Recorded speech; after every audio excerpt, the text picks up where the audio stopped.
Hello, fellow YouTubers. It's me, Tom Versal here, and welcome back to the Music Corner. I just re-recorded my Madness discography ranking, but my phone deleted it, obviously, because my phone is crap with memory, and I couldn't be bothered recording with my old phone today. I don't usually review compilations. I probably never will again. But there's been a death in the family, and I don't really want to talk about it too much. But sadly, my granddad passed away because of coronavirus, and that's personal stuff. So I'm not going to go into it. I don't want to really, because I don't want to make this channel down. This is a channel where I talk about albums, and I get really enthusiastic about albums. But this compilation, what my granddad used to have on all the time, is what got me into Madness, kinda. I got myself into Madness through just listening to their singles, but this is basically that. It's a compilation of their singles, and it's what my granddad would always put on. Yeah, whereas I prefer album tracks. I guess older people will just like what they heard on the radio. So that's what happened here. He was a big Madness fan. Not like as big as me, I don't think, really, but he got me into the band. He introduced me to them, really. So that's crap, what happened, but, we carry on. We don't let it kill us, Anyway, so that's why I'm going to be reviewing this today. This CD of Complete Madness. Yes, so I don't really talk about compilations, as I said, but we're just going to do it. Just dedicating this to him, to a great person. Alright, so it opens up with Embarrassment. Now, we all know Embarrassment is a great track, it's a darker Madness song. Now, this is a singles compilation, so I'm not going to be reviewing it like a proper album, but I think this is a great way to open up the album, because they could have just gone through their discography of singles, or whatever that would be called, they could have opened with The Prince or something like that, but they don't. They chose Embarrassment, which is a good thing, because it opens with it's a very powerful opening. Shut Up as well open is the second track, and that one's more of the nuttier song. It's it's got a very nutty, funny feel to the intro of that song, which helps it out. And from there, we've got My Girl, Baggy Trousers, It Must Be Love, The Prince. They're sort of the most popular Madness songs, I would say, those four. So it's a streak of their most four popular songs, because everyone knows My Girl. It's just a classic track. I think it's my nana's favourite Madness track. Baggy Trousers is one. I turned 40 years old this year, which is just... I'm not 40, obviously, I'm freaking 17, but it makes me feel old, and I don't even know how that makes sense. It Must Be Love is overplayed, and The Prince is a classic as well. Then it goes into Bed and Breakfast Man, which is an unusual track to include, because it wasn't actually a single. I think it was just an album track, and it was just an album track from One Step Beyond, but it goes down well live. They play it at every gig, basically, and it's on every compilation, so it was shocking to me when I found out it's not actually a single, but it's pretty cool information. Going into that, Night Boat to Cairo, this was my granddad's favourite Madness song, so I guess that song's dedicated to him now. Yeah, it's a very nutty, very fast, very crazy song. It sounds like a boss battle in a way. When you get to it, it should have ended One Step Beyond, in my opinion, because it starts off sort of slow, like something's coming. Then the drums come in and it sounds massive, and then it goes into this ska fast. It's faster than most songs on One Step Beyond, and after the verse, it's just that saxophone solo by Lee Thompson is mental, and listening to it live is astonishing. He has some lungs. Jesus Christ. And then it goes into House of Fun, which is another overplayed track. I don't really like it. but it's got that sort of cheesy.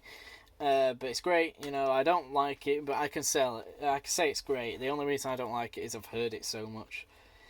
Then One Step Beyond, which is weird as well to have here. Maybe on the vinyl release, One Step Beyond Open Side 2. I wouldn't know, I only have the CD. Cardiac Arrest as well, which was a sort of darker song. I think the single actually got banned by the BBC, or at least banned on BBC radios, because of the subject matter. It's about a man dying of a heart attack, which is very dark. So this is where the compilation gets into its more darker realm, because following Cardiac Arrest we get Grey Day, which sounds like sort of, when I first listened to this song, when my granddad first put this on and I heard it, the down, down, down, down, down, down. It sounds very gothic. I don't know what it is. I always pictured like Dracula's castle with lightning, which is very cheesy, very stupid, but it's what came to mind when listening to it. It's a song about depression, I think, as well. So that's another dark song. Then we get Take It or Leave It, which isn't really a dark song, but I don't know if it is dark. I never really understood the lyrics to that track, because it's sounds a bit nuttier, and when they used to play it live in the 80s they sped it up and it was a lot nuttier. But this version here and the album version very serious sounding. I don't know if they're dark, but it's very serious. Dun dun. Like very brash chords on the piano and stuff, like how can we dun dun. Good song. Then we get In the City, which was another strange song to include, because I don't know if it was actually a single or just the song to an advert. I can't really remember. My mind's blanking about that right now. But yeah, it's a good song. It's a lot more fast, a lot nuttier, you know, brilliant. When I first heard it, that was actually a song my granddad skipped. He used to skip Take It or Leave It and In the City. And so I was always curious to hear them. So when I went home and listened to them, eventually, because it did take me a while, I was shocked at how serious Take It or Leave It sounds. Because this was before I heard it. And how fast In the City is. And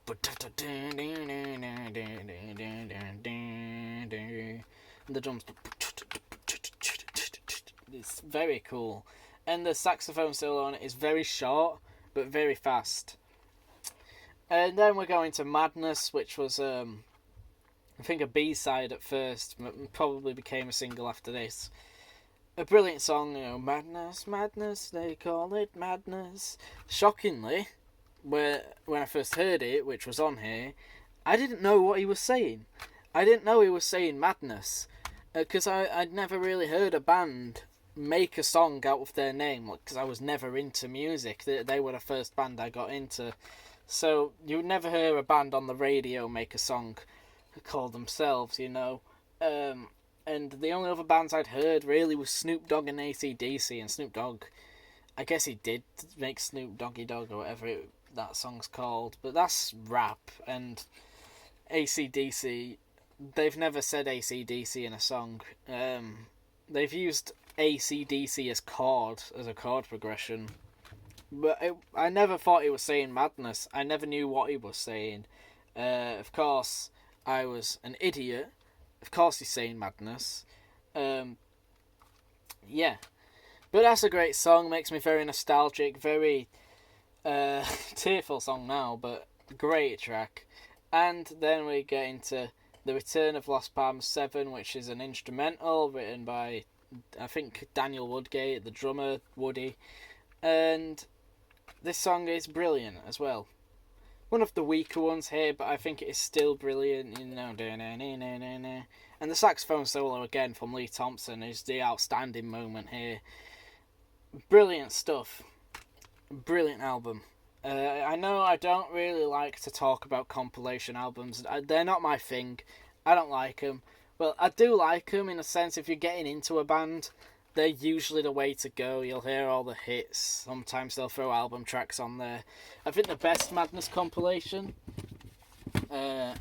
is this one here, the very best of, which you can get for £4 probably at any local shop, you know.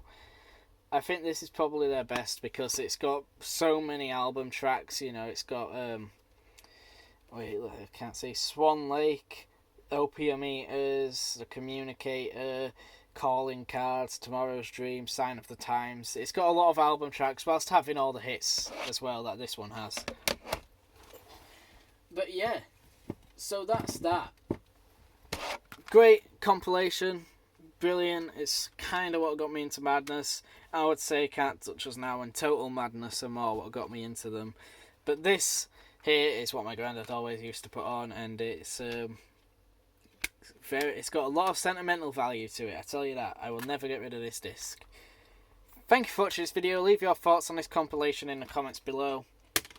This was not meant to be a downbeat video, and don't expect many more compilation reviews. This is just sort of a one-off, just to dedicate this. Don't feel too empathetic or sympathetic for me in the comments. I don't really want to come off depressing or anything. I just want this to be sort of a normal review, just dedicated. Yeah, so don't worry about me. I'm fine. I mean, it's got me really down lately, but I'm fine. I'll be fine. I'm still doing YouTube. I'll stick around. You know, nothing's happening. So yeah, thank you for watching. Leave your thoughts in the comments below, and stay epic.